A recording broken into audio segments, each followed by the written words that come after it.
أعوذ بالله من الشيطان الرجيم بسم الله الرحمن الرحيم رب اشرح لي صدري ويسر لي أمري واحلل عقدة من لساني يفقهوا قولي واجعل لي وزيرا من أهلي يا رب زدني علما يا رب زدني علما يا رب زدنی علما۔ السلام علیکم ورحمۃ اللہ وبرکاتہ۔ آپ سب کیسے ہیں؟ جانو مال اللہ تعالیٰ اپنی حفاظت میں رکھے۔ اللہ تعالیٰ زندگی کو انجوائے کرنے کا موقع بھی دے ہمیں، اور اللہ تعالیٰ اس وقت ہمیں اپنی حدود میں رہنا بھی سکھا دے، آمین۔ آپ کے لیے بہت ساری دعائیں، اللہ تعالیٰ آپ کو اپنے حفظ و امان میں رکھے، آپ کے لیے آسانیاں فراہم کرے، اور ہم سب کو قرآن پاک پڑھنے، سمجھنے اور اس پر عمل کرنے کی توفیق دے دے، اور ہمارے بچوں میں سے داعی دین پیدا کرے، آمین۔ آئیے دیکھتے ہیں پچھلی لیسن میں کیا پڑھا۔ فرعون کے ظلم و جبر کی وجہ سے لوگوں کی عبادت کے لیے مساجد اور عبادت گاہیں گرا دی گئیں۔ تب اللہ تعالیٰ نے انہیں گھر کے اندر نماز پڑھنے کا حکم دیا۔ فرعون کی سرکشی سے تنگ آ کر حضرت موسیٰ علیہ السلام اور حضرت ہارون علیہ السلام نے اللہ سے دعا کی کہ ان کے مال و دولت ان سے چھین لیے جائیں اور ان کے دلوں کو سخت کر دیں تاکہ یہ لوگ ایمان نہ لا سکیں۔ آج ہم پڑھیں گے سورہ یونس کی آیت نمبر 90۔ وجاوزنا، اور ہم نے پار کروا دیا، بنی اسرائیل البحر، بنی اسرائیل کو سمندر سے، فاتبعہم، تو پیچھا کیا ان کا، فرعون وجنودہ، فرعون اور اس کے لشکر نے، بغیم و عدوہ، سرکشی کرتے ہوئے اور زیادتی کرتے ہوئے، حتی اذا ادرکہ الغرق، یہاں تک کہ جب پا لیا اس کو غرق کے عذاب نے، کالا، تب وہ بولا، آمنتو، کہ میں ایمان لایا۔ کون بولا؟ فرعون بولا، انہ لا الہ، بے شک یہ کہ نہیں ہے کوئی معبود، الا الذی، مگر وہ جو کہ امنت بہ، ایمان لائے اس پر، بنو اسرائیل، بنی اسرائیل، وانا من المسلمین، اور میں فرما برداروں میں سے ہو گیا۔ اس آیت میں فرعون کے انجام کو بیان کیا گیا ہے۔ حضرت موسیٰ علیہ السلام کئی لاکھ بنی اسرائیل کو لے کر مصر سے نکلے۔ فرعون کو خبر ہوئی تو ایک لشکر جرار لے کر تعاقب کیا تاکہ وہ لوگ اس کے پنجے ظلم سے چھوٹنے نہ پائیں۔ بنی اسرائیل جب بحر کلثم کے کنارے پہنچے تو سخت پریشان ہوئے، آگے سمندر ہے، پیچھے فرعون کا لشکر ہے، کیا کریں گے؟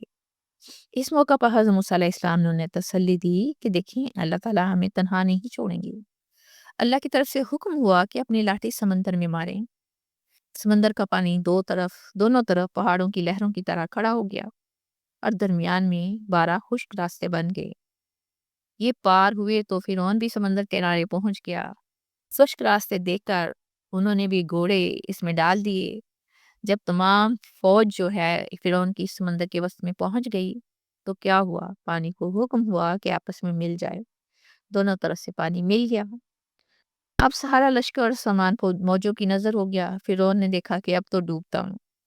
اس وقت گھبرا کر ایمان و اسلام کا لفظ زبان پر لایا کہ شاید بنی اسرائیل کا خدا ایمان کا لفظ سن کر دریا کی موجوں سے باہر نکال دے۔ موت کو سامنے دیکھ کر ایمان لانا ایمان نے اضطراری ہے، یعنی کہ بے چینی کی شکل میں ایمان قبول کرنا، اور ایسا ایمان تو پتہ ہے اللہ کے ہاں قبول نہیں ہوتا۔ دیکھیں یہ لمحہ انسان کی حقیقت کو کھول کر رکھ دیتا ہے کہ ساری زندگی کی سرکشی ختم ہو جاتی ہے، اور بندہ جو ہے اپنی اصلی کمزوری کو دیکھ لیتا ہے، مگر اس وقت کی توبہ اور ایمان اللہ تعالیٰ کے نظام کے مطابق قابل قبول نہیں۔ اس لیے فرعون نے کہا تھا کہ میں بنی اسرائیل کے رب پر ایمان لایا ہوں، لیکن یہ اس وقت کا ایمان تھا جب پردہ غیب ہٹ چکا تھا۔ اللہ تعالیٰ دکھانا چاہتے تھے کہ طاقت، حکومت، دنیاوی شان، یہ سب سمندر کی ایک لہر کے سامنے کچھ بھی نہیں۔ دیکھیں جب تک مہلت ہے توبہ اور ایمان قابل قبول ہے، لیکن جب فرشتے نظر آ جائیں اور موت سامنے نظر آنے لگی تو ایمان کا اعلان کرنا بے معنی ہے۔ سورہ یونس کی آیت نمبر 91 اور 92 پڑھتے ہیں۔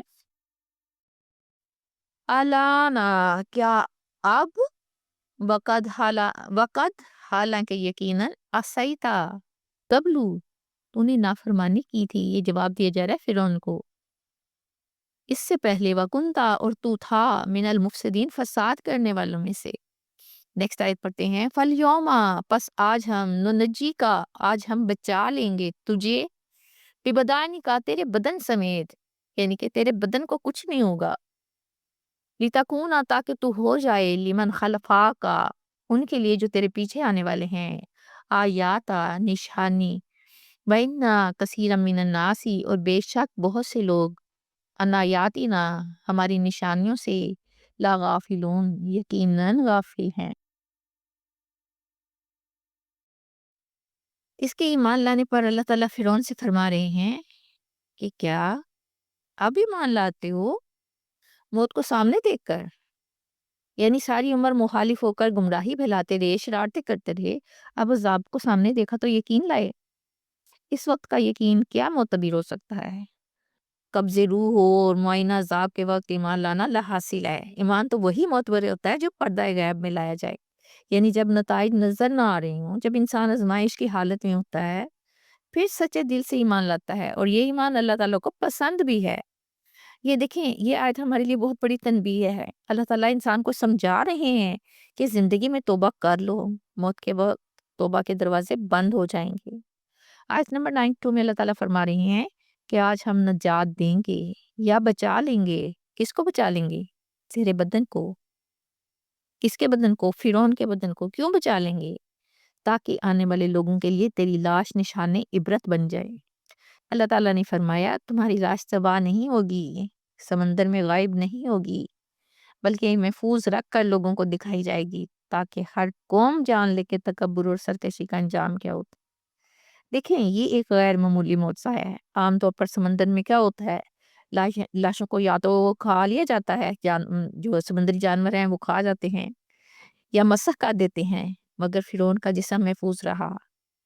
مصر کے عجائب گھر میں اس کی ممی آج بھی موجود ہے۔ اللہ تعالیٰ فرماتے ہیں تاکہ آنے والے لوگ دیکھیں کہ زمین پر جو بندہ خدا کا دعویٰ کرتا تھا، ظلم و فساد کرتا تھا، اللہ تعالیٰ کی آیات کو جھٹلاتا تھا، انسان کو کہاں تک لے جاتا ہے۔ پھر اللہ ایک حقیقت یہ بھی بیان فرماتے ہیں کہ عبرت کا سامان ہر جگہ موجود ہے، نشانیاں صاف نظر آتی ہیں، مگر لوگ پھر بھی اللہ کی نشانیوں سے غافل رہتے ہیں۔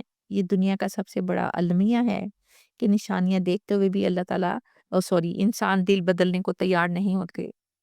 سورہ یونس کی آیت نمبر 93 پڑھتے ہیں، وَلَقَدْ بَوَّنَا اور بلا شبہ ہم نے ٹھکانہ دیا بنی اسرائیل کو مبوّع صدقن اچھا ٹھکانہ، ورزقناہم اور ہم نے رزق دیا انہیں من الطیبات پاکیزہ چیزوں سے، فمختلفوا پھر نہ اختلاف کیا انہوں نے، حتی جاءہم العلم یہاں تک کہ آ گیا ان کے پاس علم، ان ربک یقضی بے شک تیرا رب فیصلہ کرے گا بینہم ان کے درمیان یوم القیامتی قیامت کے دن، فیما کانوا فیہ یختلفون اس کے بارے میں جس میں وہ اختلاف کرتے تھے۔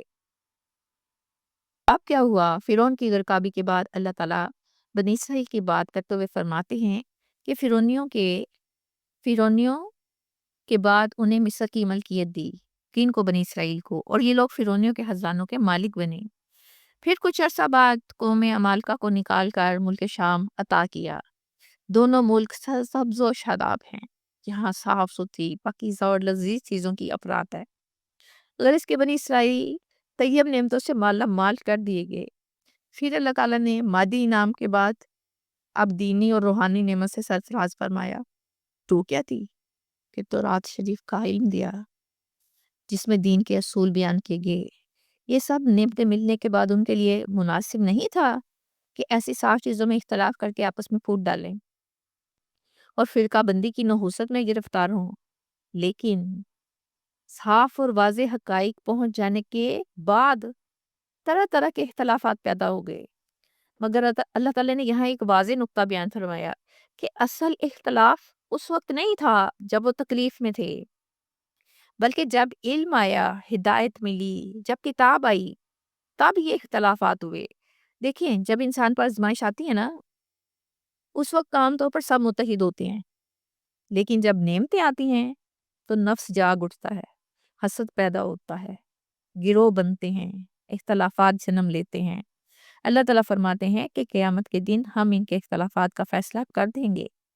یہاں اس بات کی طرف اشارہ ہے کہ انسان دنیا میں حق سمجھ کر ان باتوں کا فیصلہ کرتا ہے، اگر حتمی فیصلہ تو اللہ کے حضور ہوگا نا، کیونکہ ان لوگوں کی آپ صلی اللہ علیہ وسلم کی آمد کا علم تھا اور تورات میں پیش گوئی کی گئی تھی، لیکن پھر ایک نئے دین مسیحی کی بنیاد بھی رکھی گئی جو اصلی مسیحیت کو بگاڑ کر تیار کیا گیا تھا، اس میں صلیب کی پرستش تھی، مشرق کی طرف نماز پڑھنا تھا، مسیح و مریم کی تصاویر کو پوجنا تھا، اور خنزیر کے گوشت کو حلال کرنا شامل تھا۔